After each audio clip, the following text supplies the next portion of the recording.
चीनी कंपनी को ब्लैकलिस्ट करने के बाद बक्सर शहर का सीवरेज और गंगा की तस्वीर बदलने वाला महत्वाकांक्षी सीवरेज प्लांट एक बार फिर चुनावी मुद्दा बनने को तैयार है। गौर करने वाली बात है कि पिछले लोकसभा चुनाव में भी राजनीतिक उम्मीदवारों के नजर इस पर पड़ी थी और अब एक बार फिर से विधानसभा चुनाव में इसकी तैयारी है। बक्सर में गंगा नदी को निर्मल बनाने की सरकार की सीवरेज ट्रीटमेंट योजना भी मतदाताओं के सामने फिर से मुद्दा बनने वाला है। बक्सर के लोग योजना को शुरू होने का लंबे समय से इंतजार कर रहे हैं। खास बात यह है कि ट्रीटमेंट प्लांट से जुड़े 4 महत्वपूर्ण ढांचों का निर्माण हो चुका है, लेकिन इसके बाद भी काम लटका है। 2018 से तमाम जो प्रोजेक्ट है उस पर कामकाज बंद है, क्योंकि जो कंपनी जुड़ी थी वो चीनी कंपनी थी और 2018 में ही विभिन्न वजहों से उसने अपने हाथ खींच ले। यही नहीं, जो ठेकेदार या यहाँ काम करने वाले लोग थे उनका भी पैसा इस प्रोजेक्ट में फंसा हुआ है।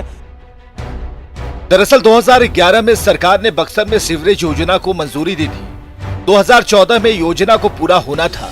ट्रीटमेंट प्लांट बनाने का ठेका चीनी कंपनी को मिला था, लेकिन चीनी कंपनी समय पर पूरा नहीं कर सकी काम और नगर आवास विकास विभाग ने कंपनी को ब्लैकलिस्ट कर दिया, जिसके बाद 2015 से काम बंद है। योजना से जुड़े लोगों का बहुत ही पैसा कंपनी के पास बकाया है।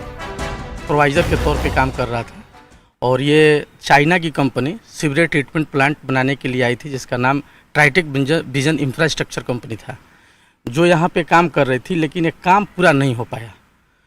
हम लोग काम कर रहे थे, हम लोग का पेमेंट भी, बहुत सारे स्टाफ लोगों का पेमेंट भी नहीं मिला और बजट की वजह से ये काम बंद हो गया। ये 2012 में काम स्टार्ट हुआ। बक्सर के स्थानीय विधायक के मुताबिक चीनी कंपनी ने समय पर काम नहीं किया, इसलिए ब्लैकलिस्ट कर दिया गया, जिसके बाद सीवरेज प्लांट में काम बंद है। उम्मीद करते हैं कि केंद्र की दूसरी सीवरेज परियोजना के साथ इसको जोड़ा जाएगा। आदरणीय रामकृपाल यादव जी ने इसको स्पष्ट किया कि नहीं, भविष्य में अगर योजनाओं में काम लगेगा तो इस योजना को यहीं से शुरू करके इसको पूरा कराने का।